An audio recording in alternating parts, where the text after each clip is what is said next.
ലോകത്തെ ആദ്യത്തെ സർവമത സമ്മേളനം 1924 ശ്രീനാരായണ ഗുരു അധ്യക്ഷനായി ആലുവ അദ്വൈതാശ്രമത്തിൽ നടക്കുകയുണ്ടായി.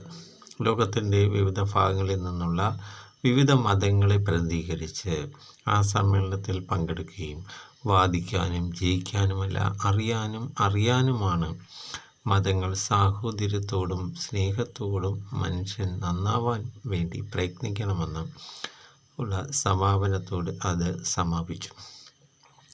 ഇന്ന് 2024 കേരളത്തിലും ഇന്ത്യയിലും മറ്റ് ഇതര രാജ്യങ്ങളിലും ഇതിൻ്റെ 100ാം വാർഷികം ആഘോഷിക്കുകയാണ്.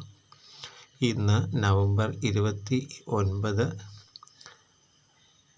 30, ഡിസംബർ 1 തീയതികളിലായി വത്തിക്കാനിൽ നടന്നു വരുന്ന ഈ ലോകമത സമ്മേളനത്തിൻ്റെ 100ാം വാർഷികത്തിൻ്റെ അനുസ്മരണത്തിൽ ലോകമാകമാനമുള്ള ജനങ്ങൾ ഇതിൽ ആശീർവാദം നേടുകയാണ്. അവർ ഇതൊരു ആഘോഷമാക്കി മാറ്റിയിരിക്കുകയാണ്. വിശ്വഗുരുവിനെ ലോകത്തിലെ സർവ്വജനങ്ങളും സ്വീകരിക്കുന്നു എന്നതിൻ്റെയും ആ ദർശനത്തെ, ആ ധർമ്മത്തെ, ശ്രീനാരായണ ധർമ്മത്തെ ഉൾക്കൊള്ളാനും ജനങ്ങൾ തയ്യാറാകണം എന്നുള്ള അഭ്യർത്ഥനയോടെ നിർത്തുന്നു. നന്ദി, നമസ്കാരം.